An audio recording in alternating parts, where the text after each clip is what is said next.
que esta bajada no va vinculada a lo que son las hipotecas, sino que se dan por solvencia, ingresos y estabilidad económica. El 70% de los menores de 35 años tenían una vivienda en propiedad y a día de hoy solo el 30%. Que al final estamos en un mercado hipotecario insuficiente. Seguimos con una subida constante y cada vez menos oferta. ¿Es buen momento para comprar una casa o no lo es? ¿Es una buena inversión? Bienvenidos de nuevo al 8º episodio de nuestro podcast de Ya Real Estate, empezando a pasar calor, que ya estamos en el mes de julio. Iván, ¿qué tal? ¿Cómo te va? Muy bien, muy contento aquí de estar en el 8º episodio y con muchas ganas también, porque en el último episodio rompimos esa barrera de los 1000 suscriptores. Y bueno, muchas gracias a todos por aquí, los que estáis escuchándonos siempre, y los que no estén suscritos, que se suscriban. La verdad es que poco a poco empezamos con muchísima ilusión y bueno, se va viendo que la gente nos va siguiendo. 8 bueno, podcasts ya. Sí, no está mal. Y nos lo pasamos bien, nos gusta y bueno, y esperemos que podamos seguir haciéndolo, ¿no? Eso es, y si aporta valor, pues mejor que mejor. Claro que sí. ¿Qué traemos hoy? Pues hoy seguiremos... Nuevo formato, me dices, ¿no? Sí, bueno. Vamos a seguir con la tónica de siempre, pero con una pequeña peculiaridad. Vamos a ver y testear un poquito este nuevo formato. Y es que vamos a responder una pregunta bastante generalista que seguramente a algunos de vosotros puede ayudar a despejar algunas dudas que os genere esta pregunta. Y lo vamos a ir haciendo a medida que vamos anunciando y diciendo nuevas noticias inmobiliarias que han pasado pues desde que subimos el último podcast, desde aproximadamente el 12-13 de junio. Así que, ¿cuál es esta pregunta que vamos a desvelar, a intentar responder? Bueno, es la eterna pregunta. La verdad es que yo creo que es una pregunta temporal, ¿no? Siempre está. Siempre está, ¿no? ¿Es buen momento para comprar una casa o no lo es? ¿Es una buena inversión? Para tomar las decisiones. Sí que es verdad que siempre está el componente pues sentimental o más bien emocional, no sentimental, pero sí. sino emocional. Y luego, bueno, pues tener un poco en cuenta el entorno económico, si acompaña, si no acompaña, y sobre todo pues para ver si es a nivel de precio y de inversión es una buena inversión, es un buen precio para comprar. Bueno, al final y ahí es donde nos quieres dar un poco los datos genéricos para que la gente, pues además de la emoción, pues que tenga en cuenta un poco los números, ¿no? Eso es. Empezaremos hablando sobre los tipos de interés. ¿Qué está pasando? ¿Cómo están a día de hoy? Pues bien, la BCE, el Banco Central Europeo, ha anunciado esta bajada de tipos de interés justo cuando finalizamos el podcast y lo publicamos. El día 12 de junio ya entró en vigor esta bajada y los tipos se situaron en el 4,25. Adelantándonos a Estados Unidos. Correcto. Por primera vez, ¿no? Que bueno, a ver cómo sale, ¿no? Siempre solemos ir detrás de lo que hace Estados Unidos. Cuando sube los tipos, pues luego todo esto llega a Europa, pues es la primera vez que los bajamos. Esto... Para muchos al final parece un número, parece algo bueno, ¿no? Pero ¿cómo se traduce esto cuando lo bajamos a la tierra en nuestro día a día? ¿Cómo nos afecta? Bueno, pues es muy fácil. Al final, por ejemplo, los que tenemos una hipoteca tipo variable, pues lo vemos repercutido directamente en cuanto nos haga la revisión, cuando la tengas pactada, que se hace cada 6 meses, cada 12 meses, cuando depende de lo que se haya pactado, pues claro, veremos una bajada en la cuota mensual de la hipoteca, ¿no? Eso es una primera cosa que vemos. Buenas noticias, ¿no? Para todos Exacto. los que tengan variables. Después de los últimos años que ha habido una subida bastante... Bueno, de hecho aquí veis el gráfico, que vemos que es desde enero 2020-2021, pues ya tuvimos esta subida completamente... Bueno, ya veis que parece un ascensor el gráfico. Y aquí ya está situado que ha habido la primera bajada y en cuanto se actualice el gráfico, que esto suelen hacerlo por trimestres, veremos otra bajada más y poco a poco nos vamos situando a unos tipos de interés más normales, entre comillas. Más de política económica expansiva, ¿no? Eso es. Luego, más cositas, ¿cómo nos afecta? Para la financiación, todos aquellos que quieran comprarse, por ejemplo, un coche, pedir un préstamo personal, irse de viaje, que bueno, desde aquí no lo recomendamos, que os financiéis en cosas así, pero pues ese préstamo personal tendrá un tipo de interés más bajito porque al final esto... lo que hace es dictar el precio del dinero. Entonces, el precio del dinero en este caso sería más barato, con lo cual financiarte sería un poco más económico. Y de cara a los autónomos y a las empresas, por mucho que hayan bajado los tipos, si no son solventes y no demuestran una buena tabla de resultados con unos buenos ingresos, no le van a dar unas buenas condiciones de Lo de siempre, préstamos. cuando las cosas te van bien a nivel empresa y tal, el banco lo tienes a tu lado y cuando las cosas justean, pues normalmente te cierra la puerta, pero bueno, es que al final es lo de siempre. Es ¿no? lo que pasa. Es un poco similar a lo que está pasando a día de hoy también con lo que son a la hora de firmar para particulares una hipoteca, ¿no? Que a pesar de estar en tipos muy altos a día de hoy, sí que hemos conocido que se han firmado pues hace unos meses hipotecas, pues yo que sé, al 2,8, 2,7, fijas, muy por debajo de los tipos actuales que hay. ¿Pero por qué se han firmado estas hipotecas? Porque al final los perfiles de usuarios son muy solventes, con muchos ingresos y que generan mucha confianza al banco. Es decir, que no es un indicador directo a la hora de... Es decir, que se bajen estos tipos no es un indicador directo a que se vayan a dar más hipotecas. Que si tú no tienes un buen trabajo y un buen sueldo, no te lo van a dar con facilidad como pasaba a lo mejor hace varios años. Si algo se aprendió de la crisis del 2008 es precisamente esto, ¿no? Ahora sí que se mira muy mucho el perfil del contratante, ¿no? Bueno. Eso es. Lo que decíamos, yo creo que se prevén, seguramente habrán hipotecas a tipo fijo dentro de poco, que estaremos hablando muy cercanas al 2%. A día de hoy ya sabemos que se están cerrando, ya lo hemos adelantado en algún podcast anterior, que se están cerrando hipotecas al 2,5% a tipo fijo, con lo cual creo que es un precio súper razonable para comprar una vivienda. Pensar que al final siempre decimos lo mismo, al final después de 30 años pagando una hipoteca es mucho dinero el que se pagan intereses. Eso es. Entonces ese cambio porcentual pues puede ser una gran cantidad de dinero al final de los años. Total, tú lo percibes a lo mejor como en el día a día, en el mes a mes, como un coste irrisorio, pero tú multiplicas por 12 y luego por 30, por 25. Hablando de esto, tú que últimamente has estado mirando el tema de hipotecas, comentábamos que cuando cerramos hipotecas o contratamos hipotecas del 2000, allá por el 2005, 2010, por ahí, pues cerramos hipotecas a 35 años. 30, 35 años era bastante habitual. A día de hoy, lo comentábamos antes, no existe esto, ¿no? Yo he ido al banco hace poco, que yo he cerrado ya mi primera hipoteca. Y ¿Tu primera? Mi primera. Espero que haya más. Sí. No existe el 35 años. ¿Máximo de años? 30. 30 años. Lo máximo son 30 y para abajo. Y... Pues la verdad es que no entiendo el por qué, porque al final si la esperanza de vida de la población va aumentando y cada vez nos morimos con más años, claro, en aquel momento conseguíamos cerrar hipotecas a 35 años para conseguir la mínima cuota posible, ¿no? Que la verdad que es una locura, y no digo que sea lo correcto, porque son más años pagando intereses, pero es algo que me ha sorprendido. Yo creía que todavía se seguían cerrando hipotecas a 35 años, ¿no? Yo igualmente, porque yo lo pregunté, yo quería una hipoteca al máximo de años posible, me daba igual si paga más intereses o no, pero ya al final lo que lo percibo es como voy a pagar una cuota muy reducida y esta cuota dentro de muchos años será insignificante a lo que es ahora. Pero bueno, el caso es que pregunté si se podía de 35 o algo y me dijo directamente que no. Y me lo vendió igual, o sea, me lo vendió el gestor del banco, me lo argumentó diciendo, pero igualmente mira lo que pagarías en intereses de diferencia, y me lo calculó allí rápido, pero que no me dio la opción a escogerla.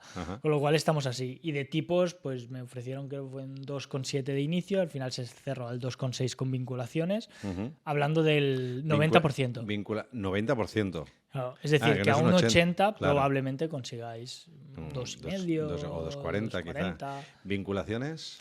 Seguro del hogar. Ajá. Al final es obligatorio, es una vinculación que cuando tú haces los números en la primera parte de la hipoteca te sale completamente gratuito. Te sale mejor contratarlo con ellos porque si no pagas más intereses.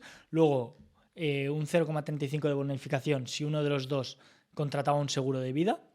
¿Vale? Que son unos 15 euros al mes. También salía completamente gratis a nivel de intereses en la primera parte de vida de la hipoteca. Luego las nóminas, que eso te sale a cuenta por simplemente estar en el banco.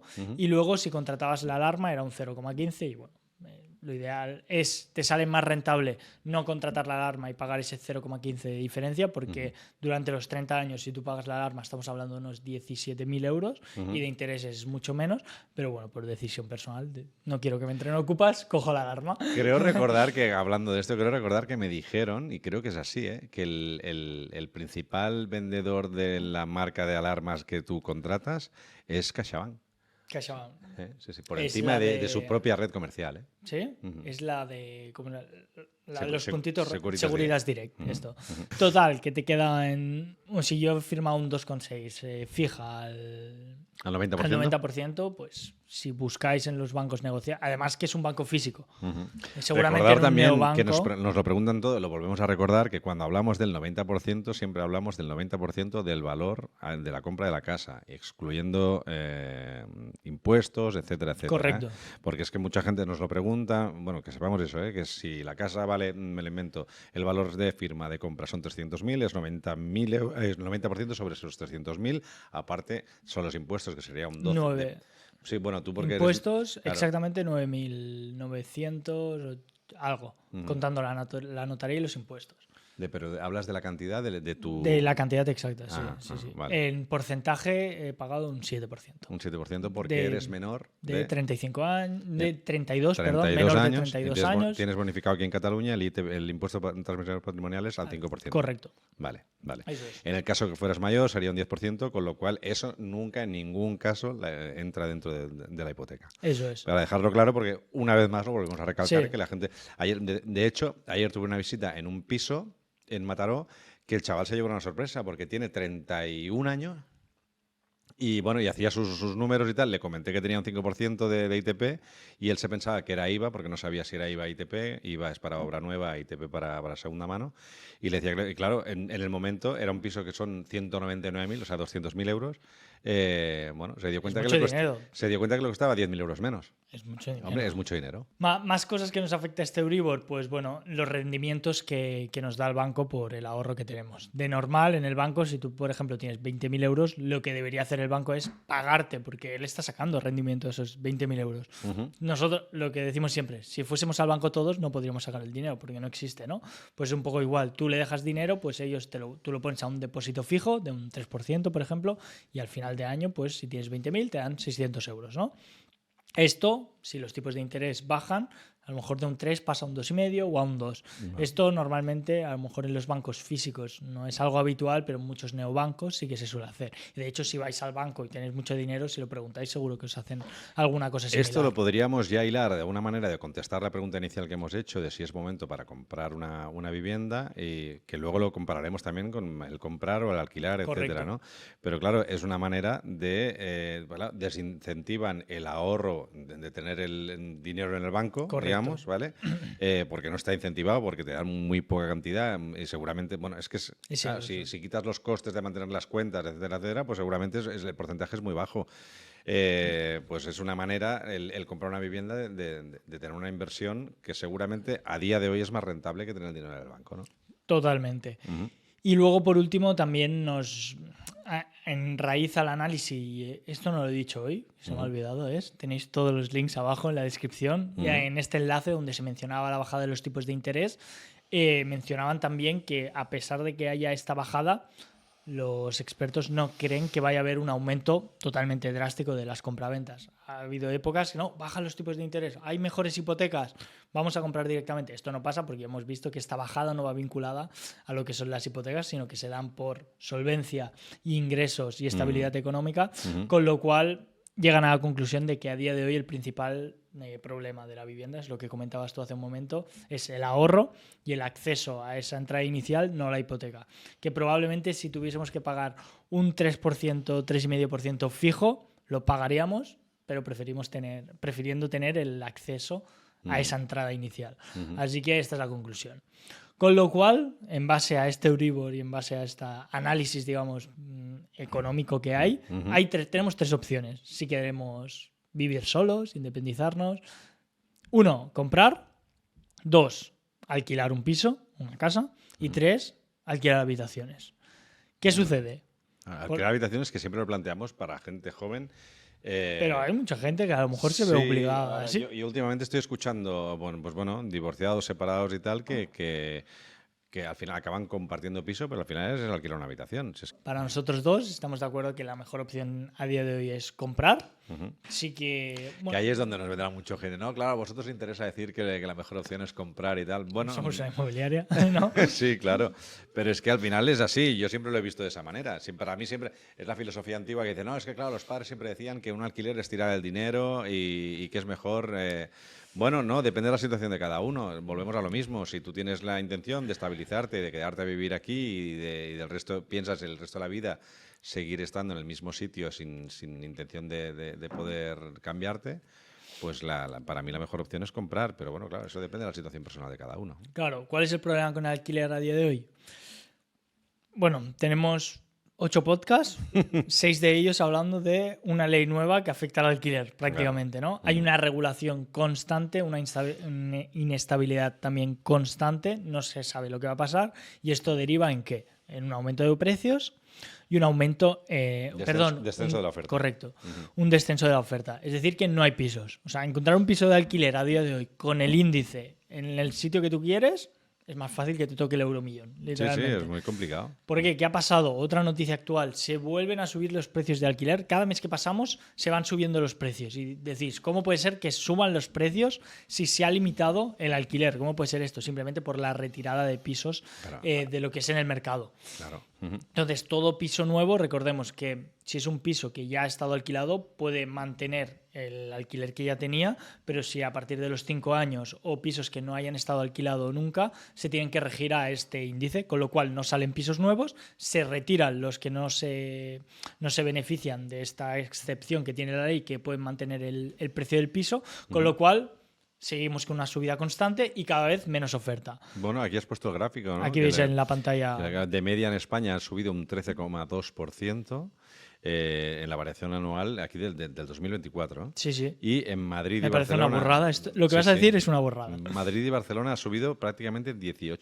17,9 en Madrid, 17,8 en Barcelona. Es una locura. Estamos hablando que es un 20% de aumento, un 20%. Si pagabas 1.000, vas a pagar 1.200. Claro. Es que, un 20% menos de la nómina de lo que te queda a final de mes. Es que es una pasada. Eso es. Con lo cual, lo que tú has dicho antes, ¿alquilar es tirar el dinero? Probablemente en muchas situaciones no. A día de hoy, mi humilde opinión, yo creo que sí. Porque pudiendo pagar hipotecas de a lo mejor pisos de 600, 700 euros a pagar un alquiler del doble, es mucho. Sí que comprar una casa tienes tasas de basuras, IBIS, comunidad, 1000 historias, todo. pero cuando lo sumas no es tanto. Sí que puedes tener reparaciones, reformas, todo lo que quieras. Pero a día de hoy lo que sucede es que el precio es absurdamente tan alto del alquiler que te sigue saliendo rentable. Probablemente años atrás, si tú pagabas 600 euros de alquiler y una hipoteca te salía por unos 500, dices, a lo mejor me compensa pagar el alquiler porque no tengo historias, lo tengo todo tranquilo, me puedo mudar a otro sitio, puedo cambiar de trabajo y tal. A día de hoy, esta es nuestra opinión. Por parte, tendríamos la tercera opción, que sería el alquiler de habitaciones. Yo creo que si tienes trabajo temporal, eres estudiante, vas a la uni, pues necesitas estar en capital, en pleno centro, puede ser una opción. Aún así, mira el gráfico de aquí abajo. Vas a alucinar también. Yo cuando lo vi aluciné.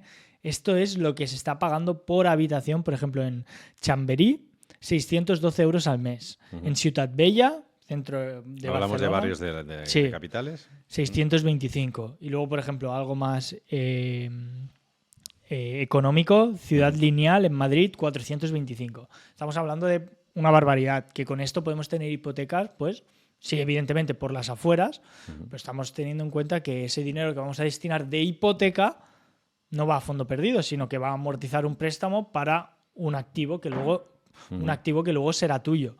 En cambio, en esto no, y por no hablar de que luego estás viviendo en una habitación. Pero insistimos, momentos puntuales, estudiantes, gente que por trabajo tiene que estar una temporada allí, pues es una opción, yo creo que viable. Y ahora a continuación pones un dato que nos deja, a mí me ha estallado la cabeza, que dices que antiguamente, no sé exactamente cuándo, pero yo creo que en mi época era así. En mi época me refiero cuando cuando accedíamos en el momento de comprar vivienda o de alquilar. Hablamos de los 25, sí, unos 25 años aproximadamente, media, entre 25 y 30 años. El 70% de los menores de 35 años tenían una vivienda en propiedad y a día de hoy solo el 30%. Me parece una barbaridad este dato. Es más del 50%. Al final, que estamos hablando, sí que es verdad, pues claro, tú para comprar una vivienda debes disponer lo que hablábamos en un inicio, debes disponer de aproximadamente un 30%, 32, 33% del valor de la vivienda ahorrado para poder acceder a ella. Pero de verdad que esto, en aquel momento, pues trabajábamos, nos poníamos a trabajar, ahorrábamos durante un tiempo y bueno, y seguramente pues más de uno con la ayuda de los padres y tal, disponías de eso y podías acceder a la vivienda. Pero ¿cómo puede ser que haya bajado, o sea, que haya tanto joven ahora que, o sea, deciden el no comprar por sí mismos o es que realmente no pueden acceder, no disponen, les es imposible disponer de ese 30% inicial para poder comprar. ¿Tú qué crees? En mi opinión, yo creo que hay dos variables. Y este mismo tema lo hablaba mucho con un amigo, que siempre hablamos de temas de estos. Y es que, por un lado, evidentemente, hay yo creo una tendencia muy grande de lo que pasaba antes ahora y las prioridades que tienen los jóvenes. Aquí me va a caer una de palos. Bueno, pero yo creo que, y pienso que a día de hoy, la prioridad de un joven no es tanto tal vez buscar ese objetivo de, vale, me voy a querer comprar una casa, voy a querer independizarme, voy a irme de alquiler, sino es más tirada a, voy a intentar sacar una buena carrera, voy a intentar viajar, irme fuera a vivir unos años y aprender el idioma de allí, formarme en mi carrera profesional y luego pienso ya en comprar una vivienda. Entonces, cuando llega ese y luego... Pero esto en nuestra época también lo hacíamos. Ya, pero tú piensas que a día de hoy... Nosotros también, cuando acabamos la carrera o estábamos estudiando, también nos planteábamos de estar un tiempo fuera. Y bueno, yo precisamente no fui de los que me fui fuera a vivir un tiempo, pero en mi entorno había muchísima gente que se iba durante un tiempo, incluso a estudiar la carrera fuera, o durante un año se iban a Australia a viajar por Australia, o yo qué sé. Pero que esa variable también existía en aquel entonces. Y eso no hace que... O sea, no veo que haya un cambio del 40% de gente que ahora no accede a esa vivienda. Claro, luego a eso también le sumas esto que comentas a que yo creo que la prioridad directa del joven a lo mejor no es directamente ese hábito de ahorro, sino que a día de hoy hay un consumismo mucho más grande y se priorizan, por ejemplo, viajes caros de 1.000, 2.000 euros, que eso no lo destinas directamente a ahorro. A día de hoy también todo el mundo tiene un móvil de última generación. Y yo creo que aquí hay un componente también que es lo que el aumento ahí es donde hablamos de la inflación últimamente, ¿no? Y es verdad, y es totalmente cierto, que comparando lo que nos compraba la cesta, lo que nos costaba la cesta de la compra en aquel entonces, no es ni mucho menos lo que cuesta ahora. O sea, claro, todo es mucho más caro que antes, con lo cual la capacidad de ahorro es inferior. Y entonces yo creo que en aquel momento nos veíamos teniendo un trabajo y dos nóminas en una pareja. Hablo siempre en parejas, porque a nivel individual ya es una utopía. Pero a nivel de pareja, pues nos planteábamos estar durante un tiempo en casa de los padres, pero ahorrando para poder tener ese disponible de la entrada del piso. Ahora yo creo que la juventud con los gastos. Sí que es verdad que nos hemos creado necesidades, siempre hablamos del móvil y otro tipo de gastos que hace 20 años no las teníamos, ¿vale? Pero bueno, aún así hay una serie de gastos mensuales que han subido muchísimo y que hacen que es que lo vean tan lejos el poder ahorrar esa cantidad para poder hacer una vivienda que ni se lo planteen. Supongo que debe ir por ahí el tema, ¿no? Puede ser que vaya por ahí, pero no sé, yo lo que sí sé es que si te pones a ahorrar, no es difícil ahorrar 25.000 euros entre dos personas en 3 años. Lo puedes ahorrar muy cómodamente. Si trabajas y tienes un salario mínimo. Eso sí, y no estamos hablando de supersueldos, estamos hablando de sueldos. Con el salario mínimo tú puedes ahorrar eso. Simplemente te vas haciendo cada mes te apartas lo que te toca y luego a lo mejor tienes que apretarte un poco al dar, pero lo puedes conseguir. Está pareciendo esto un interrogatorio de un viejuno a una, pero bueno, es que la verdad. Yo creo que puede interesar. No, yo creo que sí, que es interesante, porque la verdad es que en mi época todo el mundo, la máxima aspiración de todo el mundo era tener a su propio piso, su propia casa, para poder salir de casa y no estar con los padres. Y también es verdad, y otra de las cosas que yo creo que es una variable, claro, es que hay muchas cosas que se tienen en cuenta, pero y ahí hablamos al tema de costumbres, de cultura, etcétera. En nuestra época, y eso es así, en nuestra época tenías novia. Y claro, y estar en casa con la novia tranquilamente en el sofá de casa con 22, 23 años era como que no estaba bien visto, o los padres, no bien visto, pero muchos de mis amigos pues no se sentían cómodos, no había esa comodidad de estar en casa. Y hoy en día como que esto ha cambiado, ¿no? Entonces yo veo chavales de 18, 19 del entorno de hijos de amigos y tal, que bueno, que cuando tienen pareja pues están en casa tranquilamente, los padres no les molesta para nada y lo ven, si se tienen que quedar a dormir pues no ven ningún tipo de problema. Y eso hace seguramente pues que los jóvenes no tengan tanta prisa o piensen tanto en independizarse, porque se sienten igual de cómodos en casa de sus padres como se sentirían en su propio hogar, ¿no?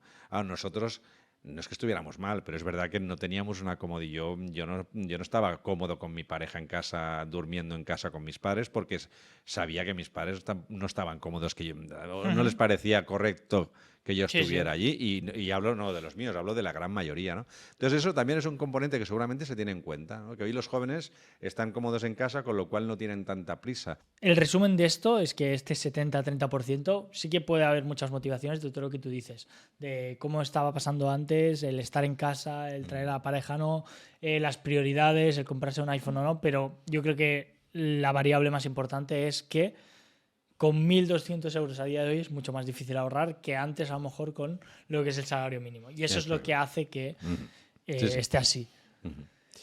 Entonces, a día de hoy, la mejor opción sería comprar. ¿Vale? Sí, ¿Por sí, qué? yo lo tengo claro. Aparte de esto que hemos dicho, ¿por qué es buen momento para comprar? Voy a tirar datos aquí desde 2023, desde finales de 2023, media, teléfonos, ¿cómo estoy? Diarios, televisiones, noticias, todo. Van a bajar los precios, va a haber una caída muy grande, no se vende. ¿Por qué? Porque hubo una bajada del 11% en las transacciones inmobiliarias. Van a caer, bueno, se preveía lo que pasó en 2008 Yo de la creo crisis. que sí, pero yo creo que ahí hubo confusión porque cuando salimos de pandemia, y esto es así, salimos de pandemia, subieron los precios y había una locura a la hora de cerrar operaciones y creímos que eso había sido una pequeña burbuja y entonces todo el mundo pensaba que todo esto iba a explotar de cierta manera y que iban a bajar los precios porque no podía ser que se llegara al ritmo. Pero al final lo de la pandemia sí que es verdad que hubo mucha gente que hizo movimientos que quiso salir al exterior de las grandes ciudades y abrir espacios abiertos y terrazas, etcétera. Pero al final no era ninguna mentira, sino que al final esto no es algo ocasional, sino que es estructural, hay muy poca oferta, muchísima demanda y los precios no han bajado. Había mucha gente que pensaba que sí, pero no ni han bajado ni se prevé, al contrario, no van a bajar, ¿no? En estos 8 meses desde que se anunciaban esta gran bajada, estamos ya en máximos históricos, perdón, en máximos desde 2006. Exacto. A día de hoy, en junio, o sea, desde junio de 2023, ha subido un 7,3% el precio de la vivienda. ¿Qué te refieres desde junio de 2023? O sea, desde hace un año, justo. Ajá. Un 7, o sea, estamos en junio. O sea, en un año la variación ha sido un 7,3%. Y en la última década la vivienda ha aumentado un 53% de valor. Es decir, desde 2014 se ha aumentado un 53%. Sí que es un dato así que le llamamos nosotros...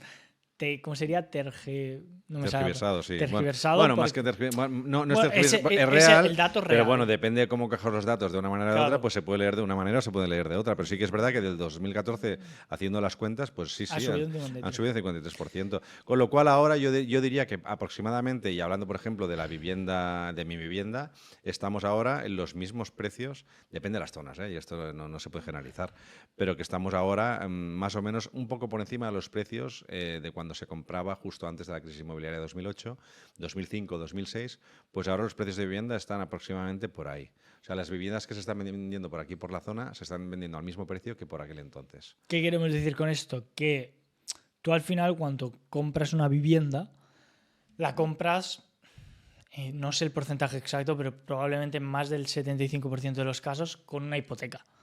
Con lo cual la compras durante 30, 35 años. Y si tú compras en un mal momento, probablemente cuando la vendas, que cuando la sueles vender es cuando finalizas la hipoteca o ya llevas varios años, probablemente a pesar de que haya una caída en el mercado, como sucedió, al final siempre acabas recuperando. Está claro. Que resultados anteriores no garantizan pues resultados futuros, pero en la mayoría de los casos, y por lo que se ve en la vivienda y por en la situación europea que estamos en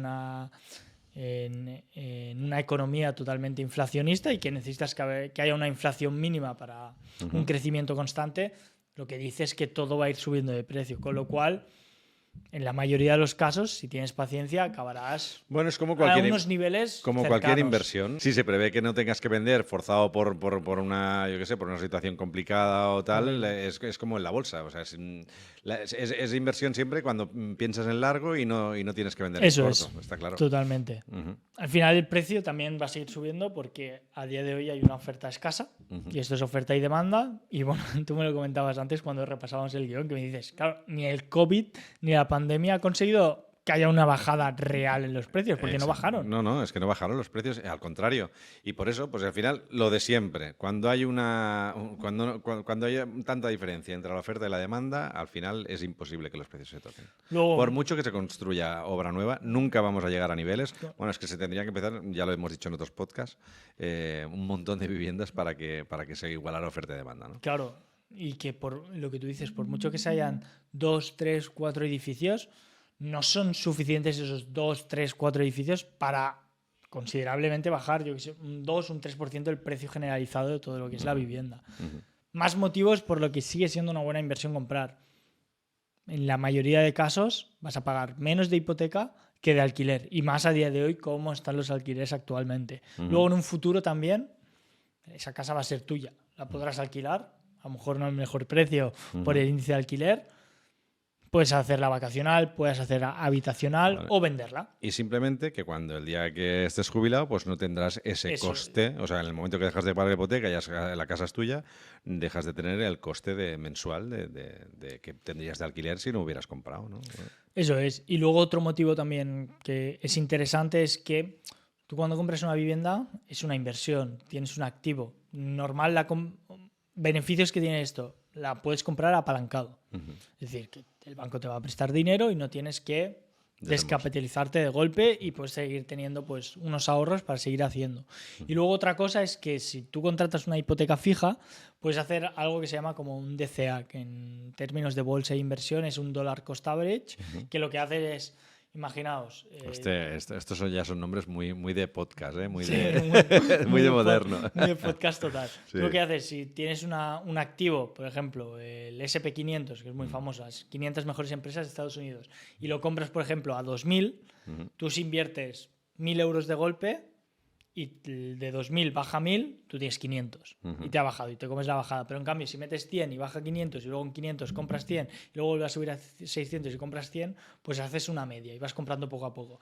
Esto podría ser algo similar, cogido con pinzas, a lo que haces con una vivienda, que tú lo que haces es compras por X y si el precio de la vivienda baja, tú cada mes vas aportando la misma cantidad de tu hipoteca fija. Siempre cuando sea fija. Claro. Siempre que sea fija. Si es variable, pues no aplicaría este paralelismo que estoy haciendo un poco así raro. Sí. Pero digamos que lo que hace es que probablemente si pagas, por ejemplo, 500 euros de hipoteca, a día de hoy, en 2024, en 2044, esos 500 euros de hipoteca...